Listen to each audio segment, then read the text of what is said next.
కార్తీక మాసం పురస్కరించుకుని ఆర్ఎస్ఎస్ అఖండ భారత్ దర్శన్ కార్యక్రమంలో భాగంగా పీఠాపురంలో నిర్వహించిన అఖండ సహస్ర దీపాలంకరణ హరిహర మహాదేవ నామస్మరణతో ఎంతో భక్తి శ్రద్ధలతో జరిగింది. ఇందులో భాగంగా భారతదేశ రూపంలో స్వాతంత్ర సమయోధుల చిత్రాలతో రూపొందించిన దీపాలంకరణ చూపర్లను ఆకట్టుకున్నాయి.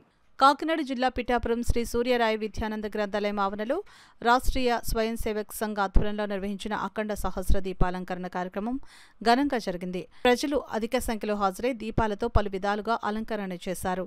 ఈ సందర్భంగా ఆర్ఎస్ఎస్ నాయకుడు రామచంద్రరావు మీడియాతో మాట్లాడుతూ జ్యోతిర్లింగాలు, పంచారామాలు, అష్టాదశ శక్తిపీఠాలు, విప్లవ వీరులు, మహాపురుషులను స్మరిస్తూ ప్రజల్లో దైవభక్తి, దేశభక్తి కలిగించేలా ఈ సహస్ర దీపాలంకరణ కార్యక్రమం నిర్వహించామని అన్నారు. అలాగే దేవాలయాలపై ప్రభుత్వ రాజకీయ అజమాయిషీ లేకుండా హైందువులే దేవాలయాలను కాపాడుకునే విధంగా విశ్వ హిందూ పరిషత్ ఆధ్వర్యంలో జనవరి 5వ తేదీన విజయవాడలో హైందవ శంకారావం కార్యక్రమం నిర్వహిస్తున్నామని, ఈ కార్యక్రమానికి హైందవులంతా రావాలని ఈ సందర్భంగా ఆయన పిలుపునిచ్చారు.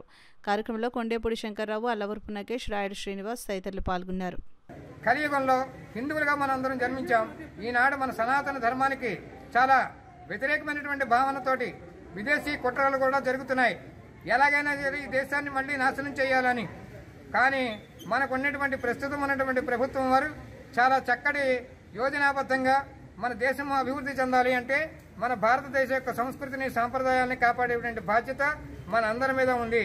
ఇది ఒక ప్రభుత్వమే చేస్తుందని మనం అనుకోవడం కాదు. హిందూ ధర్మాన్ని కాపాడవలసిన బాధ్యత మన హిందువులందరి మీద ఉంది.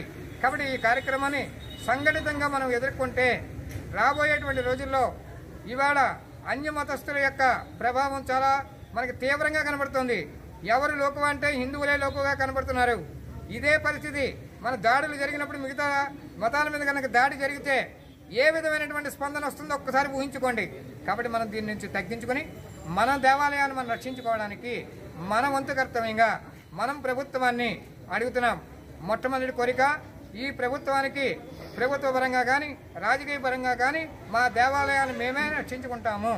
కాబట్టి మాకు ఇటువంటి అవకాశాన్ని కల్పించండి అని మనం ప్రభుత్వాన్ని కూడా మనం విన్నవించి చేసుకుంటున్నాం. అటువంటి మహత్తరమైనటువంటి కార్యక్రమంగా విశ్వ హిందూ పరిషత్ ఆధ్వర్యంలో జనవరి 5వ తేదీన విజయవాడలో ఒక హిందూ యొక్క శంకారావం, హైందవ శంకారావం అనే పేరుతోటి మనం 2 లక్షల మందితోటి అక్కడ కలవాలని మనం